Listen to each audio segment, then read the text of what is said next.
Nous avons au téléphone le plaisir d'avoir au téléphone Aude Mirkovitch. Bonsoir madame. Bonsoir. Vous êtes maître de conférence en droit privé. Donc vous connaissez le droit de la famille évidemment et vous êtes porte-parole de l'association Juristes pour l'enfance. Oui. Alors j'aimerais que vous nous disiez en quelques mots comment vous réagissez aux événements récents à propos des mères porteuses ou gestations pour autrui GPA et de la PMA que nous avons tendance autour de cette table avec Grégoire Boucher, Vivien Hoche et Mathilde Perrin à considérer comme des suites du mariage homosexuel. Bonsoir madame Mirkovitch. Oui, bonsoir. Alors effectivement, ce sont des suites du mariage homosexuel dans la mesure où la loi Taubira l'année dernière a voulu écrire dans le Code civil que 2 hommes ou 2 femmes pouvaient être les parents d'un enfant. Mais on a beau écrire ça, y compris dans le Code civil, ça ne change rien à la réalité, qui est que 2 hommes ou 2 femmes ne peuvent pas engendrer un enfant ensemble. Donc en pratique, pour que 2 hommes ou 2 femmes aient, entre guillemets, un enfant, cela suppose de commencer par priver cet enfant, soit de père, soit de mère, selon les cas, pour laisser la place à la 2e femme ou au 2e homme. Et les décisions de justice, que ce soit la condamnation par la Cour européenne des droits de l'homme de la France en matière de GPA ou alors l'avis de la Cour de cassation en matière de PMA, sont très inquiétantes dans la mesure où la justice, en fait, accepte de fermer les yeux sur ces fabrications d'enfants sans père ou sans mère, donc ces fabrications d'enfants adoptables. Oui, donc la justice ne mérite pas son nom, Aude Mirkovitch. Alors, exactement, la justice ne mérite pas son nom. En particulier, la Cour de cassation, donc dans son avis... Nous venons de le citer, là. Mathilde Perrin vient de citer cet avis. Ah, ouais. D'accord. Eh bien, la Cour de cassation... L'avis est numéro 15010 du 22 septembre 2014. Voilà. Donc cet avis revient tout simplement à accepter que des enfants soient fabriqués délibérément orphelins, et encore même pas orphelins. Madame Mirkovitch, je vais lire tout de suite l'avis parce qu'il est très simple, il prend 4 lignes. Hein. Je le répète, il est important. Selon la Cour de cassation, le recours à l'assistance médicale à la procréation, donc les mères porteuses, sous la forme d'une insémination artificielle avec donneur anonyme à l'étranger, ne fait pas obstacle au prononcé de l'adoption par l'épouse de la mère de l'enfant, né de cette procréation, dès lors que les conditions légales de l'adoption sont réunies et qu'elle est conforme à l'intérêt de l'enfant. Ne fait pas obstacle au prononcé de l'adoption, par l'épouse de la mère, de l'enfant de cette procréation. Oui, et bien l'épouse de la mère, c'est un peu bizarre comme expression, mais c'est le mariage homosexuel. Hein. C'est une femme qui a épousé une femme. C'est parent 1. L'épouse de la mère. Hein. L'épouse du parent 2. Oui, parce que ça respecte pas la théorie du genre. Oui, mais c'est moche. Aujourd'hui, juridiquement, elle s'appelle la conjointe de la mère. Mais ce qui est très grave, c'est que cet enfant a été fabriqué d'une manière à ce qu'il n'ait pas de père, qu'il n'ait pas de lignée paternelle, pour laisser la place à une adoption. Alors que l'adoption est une institution qui est au service de l'enfant, qui a pour raison d'être de réparer le fait qu'un enfant ait été privé de son père, de sa mère ou des deux par les malheurs de la vie. Mais en aucun cas, l'adoption n'est là pour valider le fait d'avoir délibérément rendu un enfant adoptable. Or, c'est ce qu'ont fait ces femmes, et c'est ce que font toutes ces femmes qui se rendent à l'étranger, parce que la loi française, pour l'instant, l'interdit, pour fabriquer des enfants délibérément privés de père, de manière à laisser la place à leur, entre guillemets, conjointe. Oui, alors, on abuse parfois de l'expression enjeu de civilisation, mais j'ai quand même vraiment l'impression que c'est bien de ça dont il s'agit. Il s'agit pas seulement d'un problème politique ordinaire, il s'agit vraiment d'une conception de l'homme et de la société qui est en cause. Il s'agit de savoir si on va complètement subvertir l'ordre social éternel pour le remplacer par un désordre institutionnel fondé sur un individualisme exacerbé. Oui, en tout cas, ce qui est sûr, c'est que dans le cas précis, l'adoption est subvertie, comme vous dites, dans la mesure où, au lieu que l'adoption serve à réparer un malheur survenu à un enfant, l'adoption est utilisée pour fabriquer des enfants adoptables. Donc maintenant, la Cour de cassation a dit... Donc des enfants malheureux. Je peux me fabriquer un enfant sans père, sans mère, selon les cas, à faire adopter par qui je veux.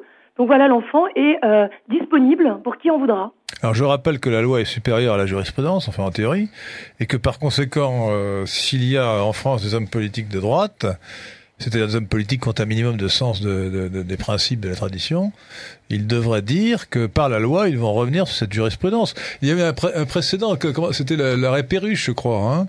Ah oui, mais il y a de nombreux précédents. L'arrêt Perruche qui permettait de condamner qui permettait de condamner des médecins qui avaient mis au monde un enfant parce que cet enfant était infirme, et l'enfant exigeait réparation du simple fait d'être venu au monde. C'était philosophiquement monstrueux, et la Cour de cassation en avait décidé ainsi, et il a fallu une loi, la loi Perruche, pour annuler l'arrêt Perruche. Mais là, j'espère qu'il y aura une loi pour annuler cette scandaleuse décision, cet avis scandaleux de la Cour de cassation. Qui fait le déshonneur des juges de la Cour de cassation. D'ailleurs, je dis que c'est un avis, mais en fait, c'est un avis qui lie le tribunal qui a demandé cet avis. Donc, en pratique, c'est comme une décision de justice. Alors non, en fait, justement, cet avis ne lie personne. De toute façon, même une décision de la Cour de cassation ne lie jamais les juges. Simplement, les juges savent que s'ils vont à l'encontre de la Cour de cassation, ils prennent le risque que leur décision soit cassée par la Cour de cassation. Non, bien sûr, mais là vous faites de la technique juridique, mais en pratique, ça revient même. On a vu par le passé des juges qui résistaient à la Cour de cassation, on appelle ça des décisions de rébellion, et qui ont obtenu un revirement de la de... Une fois sur mille. Donc il faut appeler officiellement les juges à se rebeller contre la Cour de cassation.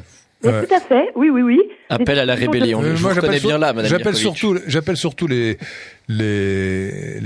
hommes politiques à dire que par la loi, ils déposant une proposition de loi, ils feront voter un projet de loi qui reviendra sur cette scandaleuse jurisprudence. Ce qui serait effectivement le plus simple. On les appelle, s'ils nous entendent, à faire preuve d'un petit peu de courage et à se rebeller. J'aurais dû interroger Hervé Mariton que je recevais juste avant vous, Madame Mirković. Alors je rappelle aux auditeurs de Radio Courtoisie, que vous avez écrit un livre qui s'appelle PMA GPA, la controverse juridique, et qui est édité par Pierre Tecky. C'est bien cela? Tout à fait, oui. Alors est-ce que vous pouvez nous dire quelques mots sur ce livre, sur les analyses que vous expliquez dans ce livre, que vous exposez? Écoutez, le livre comporte comme sous-titre la controverse juridique, tout simplement parce que l'approche juridique oblige à tirer les conséquences des postulats que l'on a posés.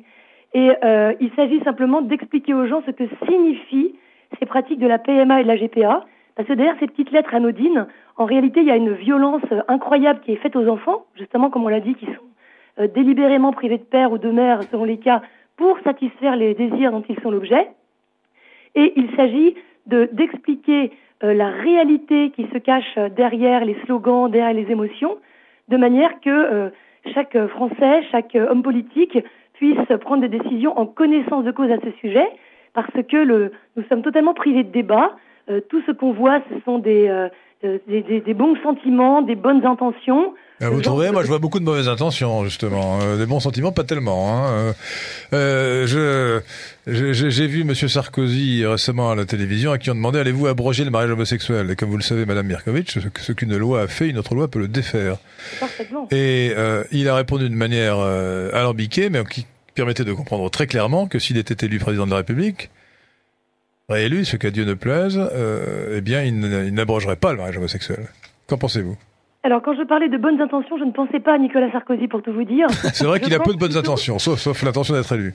Non, je pense plutôt à, justement, les intéressés dans ces affaires dont nous parlons, ces affaires juridiques, les couples de femmes ou d'hommes qui se rendent à l'étranger pour bricoler ainsi des enfants. Eux-mêmes, ils n'ont que de bonnes intentions à l'égard de ces enfants.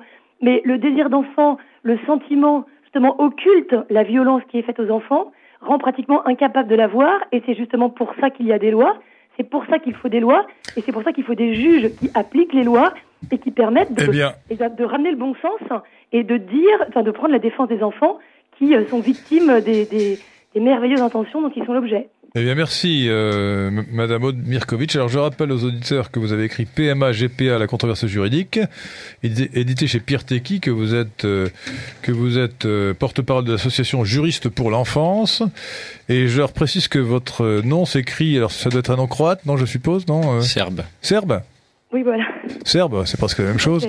Pardonnez-moi. Ça dépend à qui vous le dites. MIRKOVIC, mais en fait, c'est un C qui transcrit une lettre cyrillique, et c'est Vitch, on prononce Vitch, c'est ça, hein? Voilà, on prononce Vitch, mais c'est un piège, en fait, ça s'écrit C. C'est avec un accent aigu sur le C.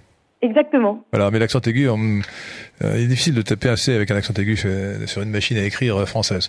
Merci beaucoup, et donc bravo pour ce que vous faites. Eh bien, merci à vous.